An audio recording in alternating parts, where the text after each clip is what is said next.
എന്തിനും ഏതിനും artificial intelligence ഉള്ള കാലമാണ്. ആത്മീയതയിൽ AI കടന്നു കയറിയിട്ടുണ്ടോ? ടെക്നോളജിയുടെ കാര്യത്തിൽ കാലത്തിനു മുന്നേ സഞ്ചരിക്കുന്ന ജപ്പാനിൽ ചില ബുദ്ധമത സന്യാസിമാർ ആത്മീയ പ്രവർത്തികൾക്കായി AIയുടെ സഹായം തേടിയിരിക്കുകയാണ്. ഒരു വശത്ത് സാങ്കേതിക മുന്നേറ്റം നടക്കുമ്പോൾ മറുവശത്ത് ജപ്പാനിലെ പരമ്പരാഗത ബുദ്ധമത സംസ്കാരം നേരിടുന്ന കടുത്ത പ്രതിസന്ധിയാണ് ഇതിന് കാരണം.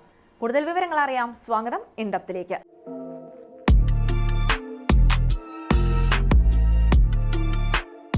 2040 ആകുമ്പോഴേക്കും ജപ്പാനിലെ നിലവിലുള്ള ബുദ്ധക്ഷേത്രങ്ങളിൽ ഏകദേശം 30% പൂർണ്ണമായും ഇല്ലാതാകാൻ സാധ്യതയുണ്ടെന്നാണ് വിവിധ പഠനങ്ങളും കണക്കുകളും സൂചിപ്പിക്കുന്നത്.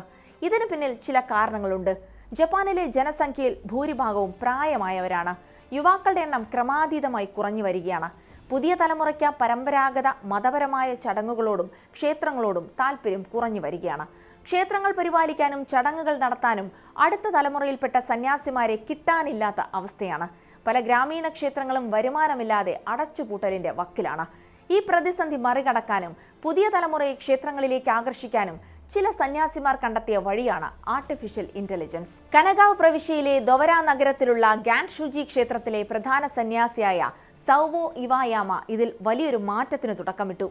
കോവിഡ് മഹാമാരി കാലത്ത് കമ്പനികൾ വർക്ക് ഫ്രം ഹോമിലേക്ക് മാറിയപ്പോൾ അദ്ദേഹം ഓൺലൈനായി സാസൻ ധ്യാന സേവനങ്ങൾ ആരംഭിച്ചിരുന്നു. ചെലവേറിയ കല്ലറകൾക്ക് പകരം ചെടികൾക്കും മരങ്ങൾക്കും പൂക്കൾക്കും കീഴിൽ ഭൗതികാവശിഷ്ടങ്ങൾ അടക്കം ചെയ്യുന്ന ജുമോകുസോ രീതിയിലേക്ക് ക്ഷേത്ര സെമിത്തേരിയെ അദ്ദേഹം മാറ്റി.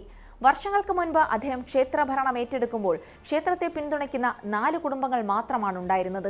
എന്നാൽ ഇന്ന് 550-ലധികം കുടുംബങ്ങൾ ഈ ശ്മശാന സ്ഥലങ്ങൾ ഉപയോഗിക്കുന്നുണ്ട്. ഇത് ക്ഷേത്രത്തിന്റെ സാമ്പത്തിക ഭദ്രത ഉറപ്പാക്കാനും വിശ്വാസികളുടെ എണ്ണം കൂട്ടാനും സഹായിച്ചു. പ്രവർത്തനപരമായ മാറ്റങ്ങൾക്ക് പുറമെ AI സാങ്കേതിക വിദ്യയും അദ്ദേഹം ദിനം പ്രതിയുള്ള ക്ഷേത്രകാര്യങ്ങളിൽ ഉൾപ്പെടുത്തിയിട്ടുണ്ട്. ഓർമ്മ ദിവസങ്ങളുടെ പട്ടിക തയ്യാറാക്കാനും ഇടവകക്കാർക്കുള്ള സന്ദേശങ്ങൾ കൂടുതൽ മികച്ചതാക്കാനും അദ്ദേഹം AI ആണ് ഉപയോഗിക്കുന്നത്. AI ഒരു ഭീഷണിയായി കാണുന്നതിന് പകരം ബുദ്ധമത പ്രചാരണത്തിൽ അതിനെ എങ്ങനെ പ്രയോജനപ്പെടുത്താമെന്നാണ് ഭിക്ഷുക്കൾ ചിന്തിക്കേണ്ടതെന്ന് അദ്ദേഹം പറയുന്നു. മാത്രമല്ല, ഇതിന്റെ ഭാഗമായി AI സാങ്കേതിക വിദ്യയിൽ പ്രവർത്തിക്കുന്ന ബുദ്ധ അവതാരങ്ങൾ അല്ലെങ്കിൽ ചാറ്റ് സിസ്റ്റങ്ങൾ ക്ഷേത്രങ്ങളിൽ സ്ഥാപിച്ചു വരുന്നുണ്ട്.